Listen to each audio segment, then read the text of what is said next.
결실의 조건, 결실의 조건이란 제목으로 하나님의 말씀 증거하겠습니다. 우리 각 지역마다 특산물들이 있습니다. 어느 지역에서는 뭐가 나고 또 어느 지역에서는 무엇이 재배가 잘 되고 그러한 최적의 조건들이 있는데요. 근데 요즘 같은 경우는 그 기후온난화 때문에 그러한 특산물들이 점점 변해간다 그럽니다. 그래서 우리나라도 좀 열대 과일들이 많이 맺히고 더워지니까 그러한 조건 속에서 맺혀질 열매들이 생긴다라고 하는 것인데요. 우리 믿음의 백성들, 우리들도 성경에서는 우리 믿음의 성도 한 사람 한 사람을 가리켜 하나님의 성전이라 했고 또 무엇으로 비유를 했는가 하면 밭으로 비유했어요. 밭.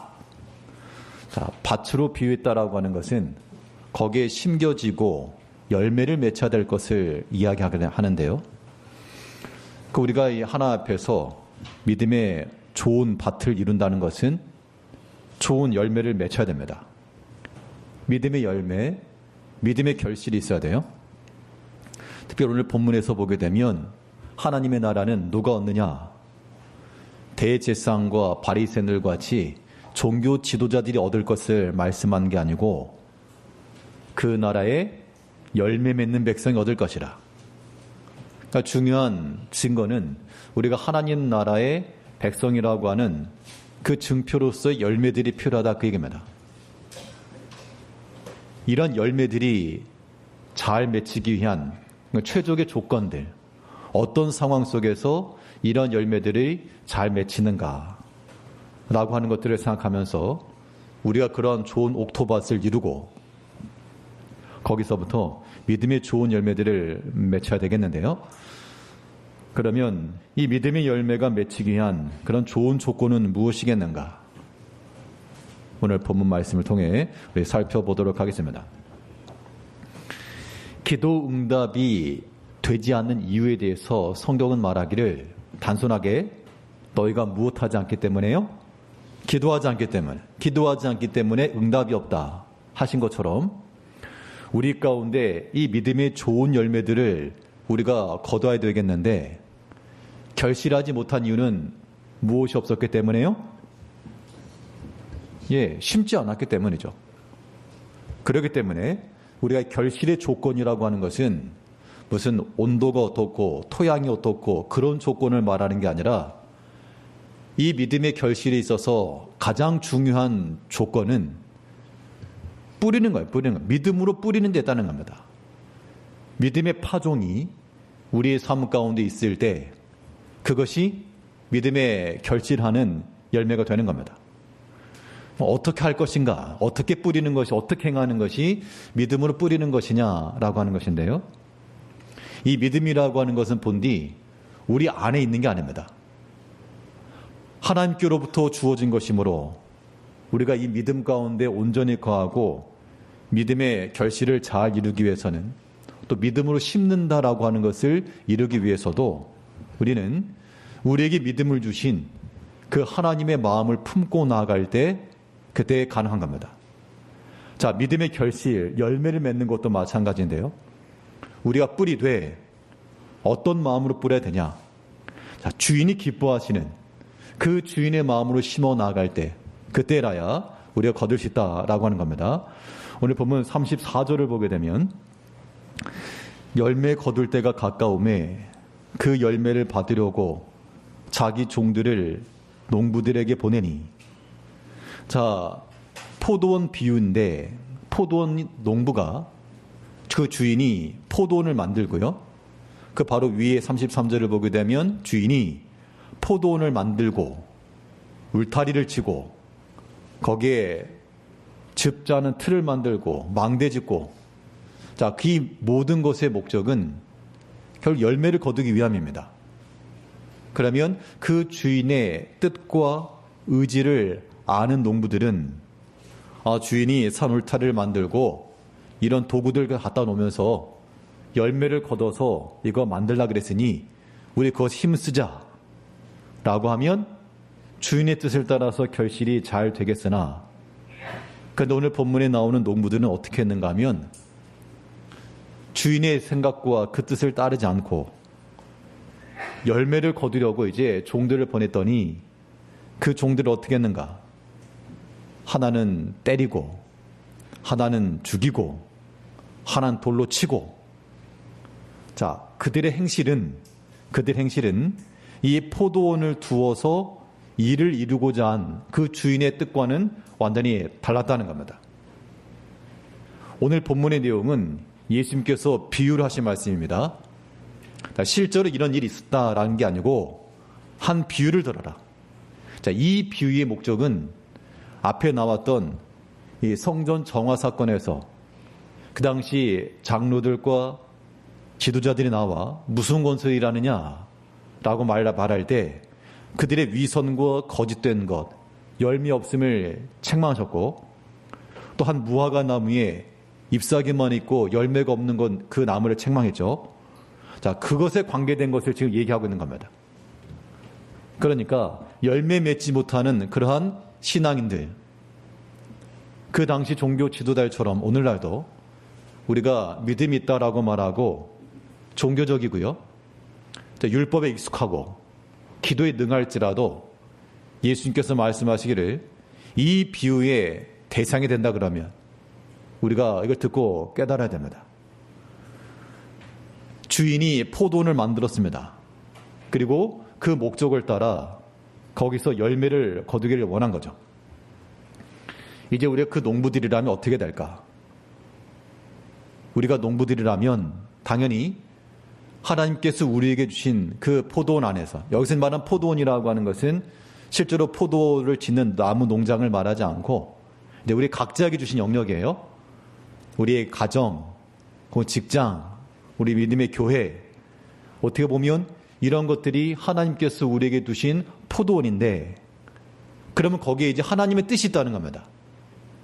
그 가정을 통해서, 그 관계 직장을 통해서나 관계를 통해서, 또 하나님의 교회를 통해서 그 주인의 뜻은 거기 좋은 열매를 맺어서 열매를 하나님께, 이게 목적인데, 그런데 일하는 농부들이 그런 것은 관여치 않고 도리어 주인에게 보낸 그 종들을 때리고 돌로 치고 죽이고, 이것은 결코 그들이 포도원 가운데서 생활을 했지만 주인의 마음과 의중을 읽지 않았다는 겁니다.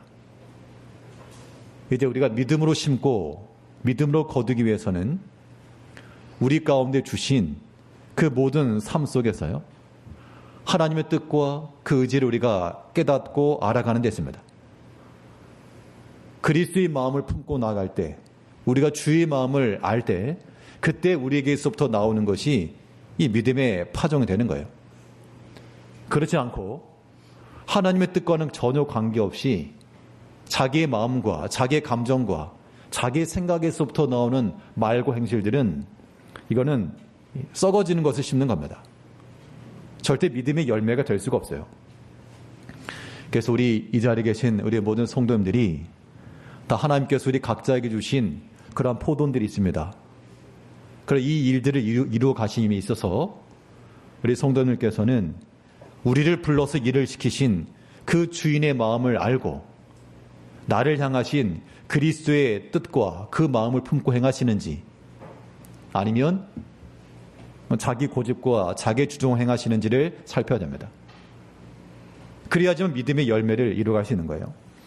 우리 고린도전서 2장 16절에서는 누가 주의 마음을 알아서 주를 가르치겠느냐, 그러나 우리가 그리스도의 마음을 가졌느니라. 자, 바울과 그 일행들은 말하기를 우리가 이 믿음의 일을 감당함에 있어서 여러 가지 수고를 하는데, 특히 고린도 교회 그러면 우리가 잘 아는 대로 분쟁이 있었고요, 여러 가지 시험거리가 있었고, 아무튼 어려웠던 교회입니다. 그런데 그 교회 사역을 함에 있어서 마음이 편하지 않겠죠. 그러나 우리가 그리스도의 마음을 가졌느니라. 그리스도의 마음을 가졌기 때문에 그 분쟁이 있고, 거기에 이제 네 개로 쪼개졌잖아요. 나는 바울파, 베드로파, 아볼로파, 그리스도파. 그럼 최소한 바울 사도 입장에서는 베드로파, 아볼로파, 그리스도파는 자기를 좀 적대시할 수 있잖아요. 말에서나 행실에 있어서. 그런 것이 만일 사람의 마음으로 나왔다 그러면 인간적으로 당연히 이 대척을 했을 수 있지만, 그러나 이 모든 하나님께서 맡기신 포도원의 농부를 들러서 내 마음과 내 뜻을 따르지 않고 그리스도의 마음을 가졌느니라. 이 주의 마음을 가졌기 때문에 비록 나를 대적하는 자들, 내 말에 귀를 기울이지 않는 그들 앞에서라도 육체적으로 반응하지 않고요, 주의 인자하심을 따라 인내하며, 우리 주님께서 우리를 다 참아주시고 기다려주신 것처럼 그렇게 기다렸다는 겁니다. 그런 마음이 필요해요. 근데 가끔씩 어떤 생각이 드는가 하면, 우리가 이제 믿음의 교회를 하다 보면 잘 해야 되잖아요. 잘 하려고 하는 목적을 가지고 하는데, 내가 봤을 때 뭔가 기준에 미치지 못하면 이제 좀 스멀스멀 이제 화가 올라오는 겁니다. 그런 게 이제 위험한 거예요. 물론 그게 틀린 마음은 아닌데, 우리가 주의 마음을 품고 주께서 인내하시고 참아주신 것처럼, 예수님께서 그의 제자들을 불렀는데 그 제자들 가운데 누가 있었습니까? 그 예수님의 제자들이요, 공부를 많이 하고 신앙에 완벽한 그러한 조건을 갖춰서 제자가 되진 않았습니다. 물론 진리에 대한 열망, 또한 주를 따라가고자 하는 의지의 결단, 이런 건 있었지만 그렇게 대단한 사람들은 아니죠. 그 가운데 특별히 예수님께서 가룟 유다를 또한 부르시고, 그 가룟 유다를 미워하셨을까요? 저 못된 것 하면서 미워하신 게 아니고요, 마지막까지 예수님께서 가룟 유다에게 하신 그 말을 보게 되면, 예수님을 팔기 전에 예수님께서 그 가룟 유다에게 뭐라 말씀하셨습니까? 이 못된 놈아 하신 게 아니고, 친구요. 자기를 팔려고 하는 사람이거든요.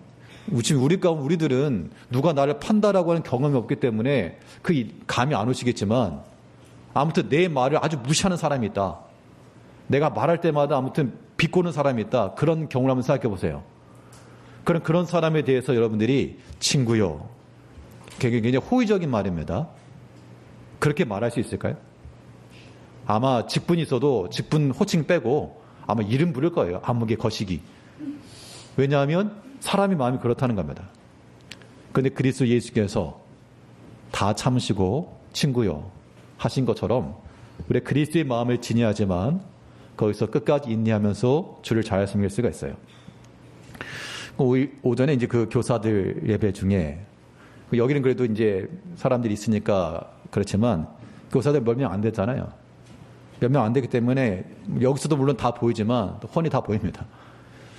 예배의 그런 자세나 그 모든 면에 있어서 좀 더 잘했으면 좋겠다는 마음이 있죠. 분명 예배 들어오기 전에 아예 핸드폰 놓고 와라. 뒤에다 꼽아놨거든요. 거기다 자기 꼽고 오라고. 그럼에도 불구하고 여전히 하고 있는 걸 보면서 또 속에서 스물스물 올라오는 거예요. 한마디 할까? 말까? 할까? 말까? 그런데 예수님께서 그 가룟 유다도 보시면서, 물론 가룟 유다 보고 너 잘했다 하고는 않으셨어요. 차라리 저는 나지 않은 게 나았을 뻔했다 라고 했지만, 그러나 그에 대해서 마지막까지 그의 제자들을 사랑하시되 끝까지 사랑하시고, 친구요, 인내하시고 기다리셨던 것들을 생각하시고, 우리가 주의 일을 행한 다음에 있어서 다 같은 마음이실 겁니다. 교회 일을 이룰 때 다 나와 같은 마음이 아닐 수 있잖아요. 아무튼 속에서부터 스멀스멀 이게 화가 올라온다, 분노가 올라온다, 그거 그리스도 예수의 마음인지 아닌지를 생각하시고, 예수님께서 나도 참아주시는데 저 모습이 내 모습이 아닐까 생각하면서 그리스도의 마음을 품고 우리가 행할 때, 그것이 이제 믿음으로 심고 믿음을 행하는 겁니다. 믿음의 좋은 열매, 결실이라고 하는 것은 다른 거 없습니다. 믿음으로 심는 것에 있습니다. 무엇보다도 우리가 주의 마음을 따라 그리스도의 마음을 품고 잘 심어야 되겠고, 그러면 주의 마음이 우리 가운데 이전이 잘 되었으면, 이거 수술함에 있어서요, 때로는 장기 이식을 한다든지 그런 경우 있죠. 내 것이 상해서 다른 사람의 것으로, 성한 것으로 이것이 잘 이전이 되고 수술이 되면 그때 생명 사는 겁니다. 우리 마음이 그리스도의 마음으로 잘 이전이 되면, 그리스도의 생명이 우리 가운데 역사하게 되면 이제부터 우리 행하는 모든 것들은 이제 나의 고집, 나의 주장이 아니고 이것은 주의 목적과 주를 위한 목적으로 변하겠죠. 그럴 때 우리 행함의 모든 것들이 바로 믿음으로 뿌리는 게 되는 겁니다. 즉 우리 믿음에 심는다라고 하는 것, 우리의 주의 마음을 가지고 또한 우리의 모든 목적이 주를 위한 목적을 가지고 이를 이루어야 됩니다. 가장 경계될 것은, 자, 주를 위한 목적이라고 하는 것의 가장 큰 경계가 뭐겠습니까? 뭐 그런 경험이 없으신 것 같은데, 자기를 위한 것. 내가 주를 위하여서 행하는 것은 믿음으로 심는 건데, 거기에서 이제 슬며시 자기 것도 하나씩 꼽아 넣는 거죠. 그 중심에 자신이 있고, 자기의 유익함이 있고, 자기의 사리사욕이 있고, 자기의 높아짐이 있고, 이런 것들은 다 믿음으로 심는 게 아닙니다. 썩어질 거 심는 거예요. 우리 목적은 오직 주를 위한 것으로 목적이 변화되어야 됩니다.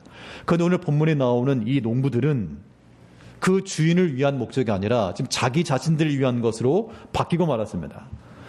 우리 본문 38절을 보게 되면 농부들이 그 아들을 보고 서로 말하되 이는 상속자니 자아 죽이고 그의 유산을 차지하자 하고, 지금 농부들이 주인이 보낸 종들을 보면서 그 종들에게 마땅히 예물, 열매를 내보이는 것이 아니라 저거 죽이자, 아니면 저 아들을 유산 차지하자. 그 차지하는 대상은 본인들이죠. 본인들. 결국 주인이 만들어 놓은 포도원이요, 주인이 준비해 둔 산 울타리요, 주인이 다 만들어 놓은 즙자는 틀이요, 주인이 이미 갖추어 놓은 망대인데, 이 농부들은 그 모든 것들을 이제 자기 것으로 지금 삼으려고 했다는 겁니다. 그 주변에 있는 것 하나하나 다 주인의 손길이 들어가 있는 것임에도 불구하고 그걸 인지하지 못하니까 다 내 거다, 이제 다 자기 거라, 그런 마음을 들이고 말았다는 겁니다.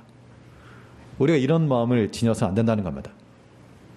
이 본문을 보게 되면 이 농부들 어떻습니까? 이 농부들 잘했나요? 이 농부들 한번 평가를 하게 되면 몇 점 주시겠습니까? 100점 만점에 100점은 아닐 거고, 아무튼 점수가 안 나와야 되겠죠. 50점 밑으로다가. 그런데 이런 모습들이 이제 우리들의 모습이 되는 겁니다. 하나님께서 우리 삶 가운데 나의 주변에 있는 모든 것들이 다 하나님의 손길이 있는 것이고, 하나님이 두시는 것이고, 하나님이 주신 것이고, 하나님이 보호해 주신 것이고, 그런데 우리가 하나님을 기억하지 못한다는 겁니다. 포도원을 보면서도 주인을 알지 못하고, 저기 있는 망대를 보면서도, 울타리를 보면서도, 즙자는 틀을 보면서도 주인이 여기에 모든 걸 갖춰놓고 나로 하여금 일하게 하셨다, 그걸 생각하지 못하고 도리어 거기서 어떻게 하면 자기를 위할까, 그런 생각을 하고 있다는 겁니다. 우리 성도님들의 삶 가운데 눈을 들어 모든 걸 보십시오. 또 지금 현재 우리가 보고 있는 바, 이곳에 있는 모든 하나님의 교회와 모든 성도들과 하다못해 있는 모든 도구들과 이 모든 것들이 하나님께서 다 두시고 하나님께서 이미 갖춰놓으시고, 우리로 하여금 내가 다 갖춰놨으니 너는 거기서 주를 생각하여 주 앞에 충성하라, 그런 명을 우리에게 주시는데, 아무튼 다 자기 위한 거예요. 다 자기 기준이고, 다 자기 중심이고, 다 자기 핑계고, 하나님께서 과연 그것을 기뻐하시겠는가라고 하는 것들을 우리가 생각해야 됩니다. 그런 생각이 없다 그러면 우리 믿음으로 사는 의미가 없죠. 이제 주인께서, 우리의 주인 하나님이시죠. 하나님께서 우리에게 모든 걸 다 갖춰놓으시고 또 필요한 게 있으면 구하라, 그럼 내가 준다. 또 우리가 구하지 아니한 것까지라도 얼마든지 베푸실 하나님 우리가 믿는데, 우리가 여기서 하나님이 주신 것은 기억지 못하고 다 자기를 위한다 그러죠. 이러한 모습들은 우리가 회피해야 됩니다. 이것은 돌짝과도 같은 밭이어서 좋은 믿음의 열매를 이룰 수가 없어요. 우리가 잘 아는 말씀처럼 빌립보 2장 21절에 그들이 다 자기 일을 구하고 그리스도 예수의 일을 구하지 아니하되. 사람들이 겉으로는 주를 위한다라고 말해도 참 그래요. 결정적 순간에는 항상 사람이 자기 중심적이라고 하는 그런 모습들을 발견하게 됩니다. 사람이 약하기 때문에 그럴 수 있지만, 그러나 그것이 정상이라든가 합당하다든가 하나님께 칭찬하실 만한 것은 절대 아니라 라고 하는 것들을 생각하셔야 됩니다. 내가 과연 그리스도 예수 일을 구하고 있는가? 이거는 내가 뭐 직분이 있다고 해서 저절로 되는 거 절대 아닙니다. 내가 직분이 가지고 있으니까 예수 일을 한다? 절대 아니에요. 우리 마음 가운데 의지와 결단과 헌신과 수고가 있어야 됩니다. 목사이기 때문에 당연히 뭐 하는 게 아니에요, 절대로. 물론 목사이기 때문에 하는 말씀도 전하고 설교도 해야 되니까 말씀 볼 수 있는 기회가 더 많고, 그렇기 때문에 깨닫는 바도 있을 것이고, 그래서 그런 거지, 목사이기 때문에 저절로 되는 건 절대 아닌 거예요.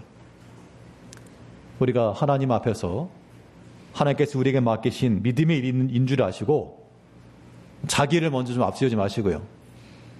그러니까 이런 거예요. 일을 하시는 분이 내가 만약 어느 소속이 되어서 일하는 경우는 아무튼 일을 조금 하고 많은 월급 받고 싶어 하시죠? 그러실 겁니다. 일은 조금 하면서도 많이 받고 싶으실 거예요. 근데 만일 내가 일을 부리는 사람이라면 어떤 일꾼들을 쓰시겠습니까? 힘써 일하는 사람이죠. 주인과 같은 마음을 품고 내 일처럼 힘써 일해주는 사람이 더 고맙고 더 많은 것을 챙겨주고 싶은 그런 마음이겠죠. 이제 하나님께서 우리를 보실 때 우리가 이렇게 그냥 설렁설렁한 그런 사람이 될지, 아니면 충직한 주의 종들이 될지, 그런 마음, 그 주의 평가를 생각하시면서 다 그리스도 예수 일을 구하면서 주인의 마음을 품고 우리의 모든 목적과 우리의 모든 행실들이 주를 위한 목적으로 변화되는, 그래서 믿음으로 심고 믿음의 열매를 잘 거둬나가시는 성도님들이 되시길 바라겠습니다. 둘째로 이 믿음의 열매를 맺기 위한 최적의 조건, 자, 믿음으로 심었으면 심고 끝이 아니고요, 그것이 결실하기까지 잘 돌아봐야 됩니다. 믿음의 점검들이 우리 가운데 또한 있어야 됩니다. 자, 우리가 믿음으로 심고 믿음으로 가꾸고 있는지를 왜 점검해야 되냐? 그 이유가 뭐죠? 우리가 왜 믿음으로 살아가고 있는지 아닌지를 스스로 판단하고 확인해야 되겠습니까? 그러니까 이 이유를 알아야지 우리가 하는 거예요. 뭐 단순한 비유지만 학생들이 열심히 공부해야 된다, 뭐 자녀들이 학교 생활할 때 대충 해라가 아니라 열심히 해라, 그렇게 말하죠. 이유가 뭡니까? 이유가 있을 거 아니에요. 왜 학교 생활 그냥 안 놀고 또 학습도 열심히 해야 되는지. 뭐가 있기 때문에 그렇습니까?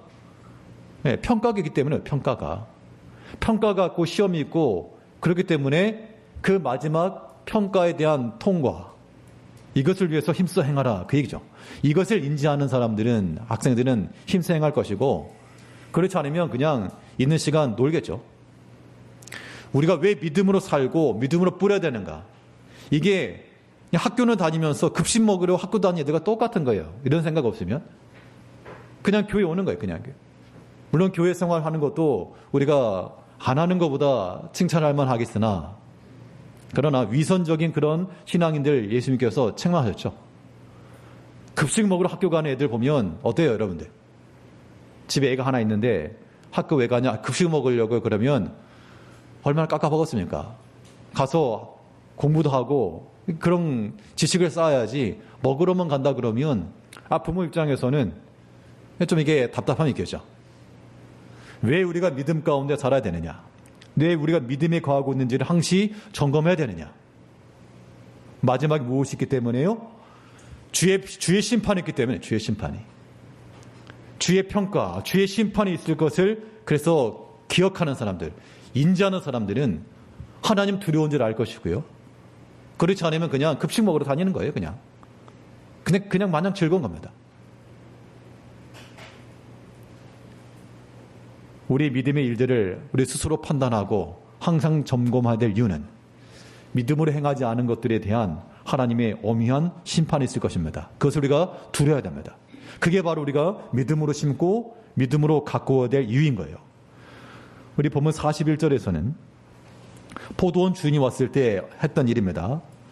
그들이 말하되 그 악한 자들을 진멸하고 포도원은 제때의 열매를 바칠 만한 다른 농부들에게 새로 줄지니이다. 자, 이 41절은 이것은 이 비유를 듣고 있던 바리새인과 그 백성의 지도자들이 한 말인데 자기 자신들을 가리킨 말인 거를 이제 나중에 깨달은 거예요.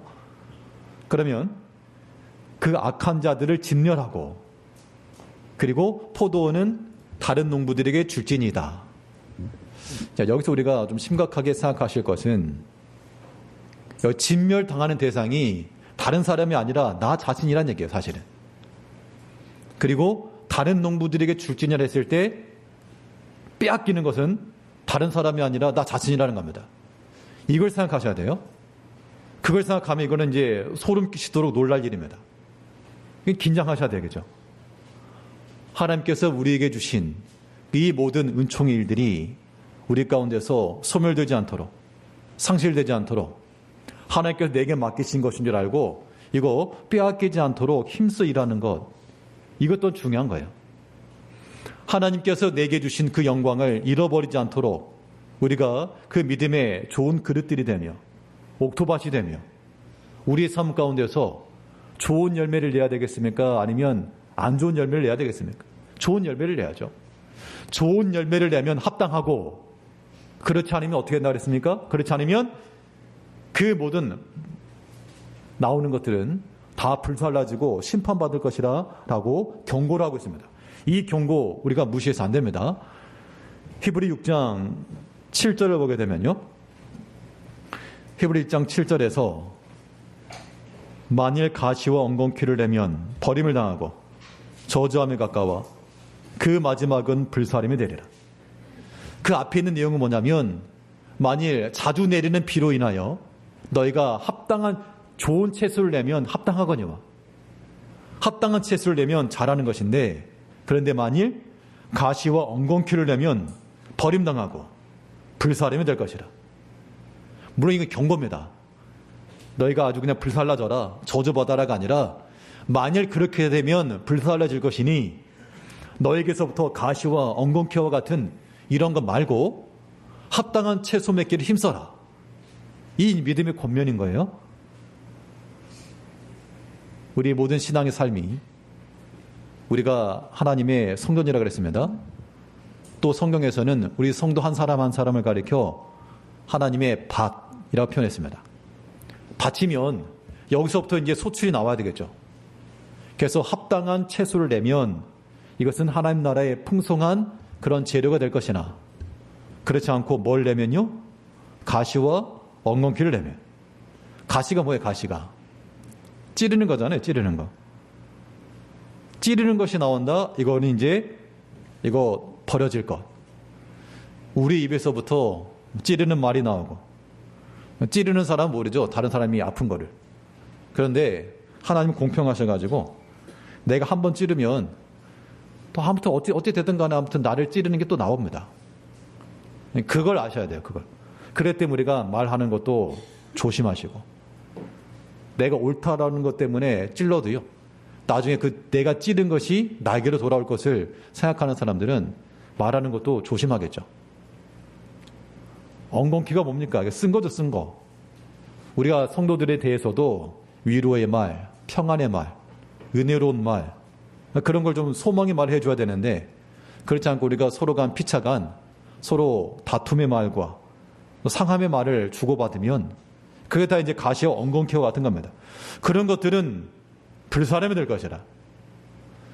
성경에서 우리가 말하는 바 너희가 어떤 말을 하든 소금으로 고르게 함같이 은혜로 고르게 하고 또 한마디를 하더라도 위로와 소망을 주고 약한 자가 있을 때 좀 기다려줄 줄 알고 속에서 노하지 말고요. 예수님께서 가룟 유다를 향해서 친구요 마지막까지 기다리셨던 것처럼 제자들을 사랑하시되 끝까지 사랑하신 것처럼 우리가 좀 그런 마음을 가지고 가시와 엉겅퀴 되신 이 좋은 합당한 열매를 맺혀 나갈 때 그것은 이제 불사름이 아니라 하나님 나라의 저장 창고에 잘 쌓아져 가는 겁니다. 이것이 하나 앞에 합당한 삶이 되는 겁니다. 그래서 주의 심판이 있을 것을 알고 두려워하는 것은 우리가 믿음으로 나아가는 길이고, 근데 여기에서요, 특별히 어린 아이들 같은 경우는 그 부모의 강압적인 말 혹은 선생의 이 무서운 말, 이걸 듣고 행동합니다. 근데 시간이 좀 지나면 어떻죠? 그것도 이제 안 통해요. 그러니까 무서움을 두어서 두려움을 가지고 행하는 것은 다른 길로 나가지 못하게 하는 안전 펜스와 같은 겁니다. 그게 궁극적 목적이 될 수는 없어요. 자, 우리가 믿음 안에 더 힘써 풍성한 열매를 맺으려면 단지 하나님의 심판을 두려워하는 것으로만 그치지 않고, 하나님의 심판이 있을 것을 알고 두려워하는 자들은 곁길로 나가지 않고 바른 길에 서 있다는 것이고, 이제 우리가 여기서 힘써 달려나가기 위해서는요, 믿음의 좋은 결실이라고 하는 것은 결국 어디서 나오는가? 주를 사랑하면서 하나님을 사랑하고 또 그의 칭찬을 기대하는 마음에서부터 믿음의 큰 결실이 나오는 겁니다. 무서워서 행하는 사람들은요, 안 보는 데서는 자기 멋대로 합니다. 애들도 부모님들이나 선생님들이 하지마! 그러면 그때는 안 하지만, 선생님 갔어? 엄마 아빠 안 와? 그러면 이제 하는 거예요, 그때부터. 그런데 부모를 사랑하는 마음을 가지고, 존중하는 마음을 가지고 그 말을 기억하며 행하는 자들은 뭐 보건 안 보건 그 뜻을 따라 행하는 것이죠. 자, 우리가 하나님 앞에서 이 엄연 심판이 있을 것을 기억하고 두려워하는 마음을 가지고 하나님을 잘 섬기는 것, 이거 필요하고요.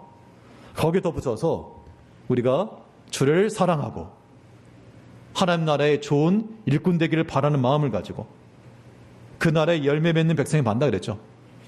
하나님께서도 우리 가운데 이 썩어지고 불사라질 만한 열매가 아니라 좋은 믿음의 열매를 기대하시는 겁니다. 우리 본문 43절에서는 그러므로 내가 너희에게 이르노니 하나님의 나라를 너희는 빼앗기고 그 나라의 열매 맺는 백성이 받을 것이라. 그 열매 맺는 백성들을 기다리고 계시는 거죠. 또 우리가 하나 앞에서 이 좋은 열매를 맺혀서 주를 기쁘시게 하고자 하는 마음이 있을 때, 그때 우리 행하는 모든 일들이 믿음의 좋은 열매가 되는 겁니다. 이 사람들 가운데서도요, 또 이렇게 잘 베풀고 선을 행하는 사람들이 있습니다. 그런 사람들을 보게 되면 억지로 하는 건 아니에요. 누가 뭐 억지로 하겠습니까? 어떤 사람들은 참 기쁜 마음으로, 즐거운 마음으로 남 섬기는 것을 기뻐하는 사람도 있거든요. 그런 마음을 갖는 사람들이 기쁘고 즐거운 마음으로 섬기는 것이고, 그것이 또한 풍성한 열매가 되는 겁니다. 우리가 하나 앞에서 좋은 열매를 맺힌다고 할 때, 그래서 우리가 무엇을 생각해야 되느냐? 자, 우리의 행실과 우리의 모든 일들이 과연 주를 기쁘시게 하시는 것을 항상 생각하고, 또 우리의 모든 이 행실들이 열매 없는 어둠의 일은 아닌지를 항상 생각하여서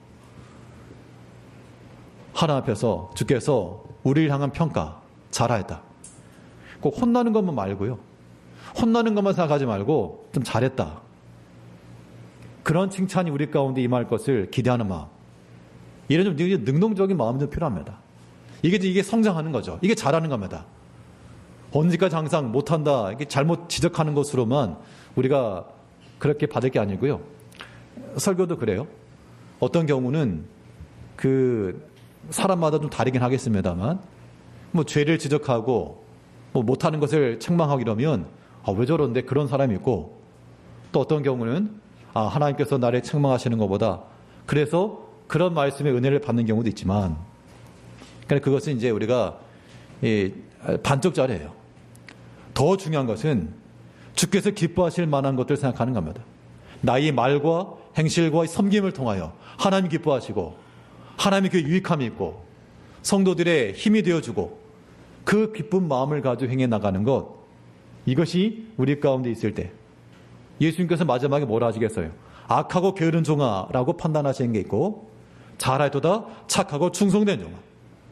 이 두 가지가 동시에 우리 가운데 기억되어야 됩니다.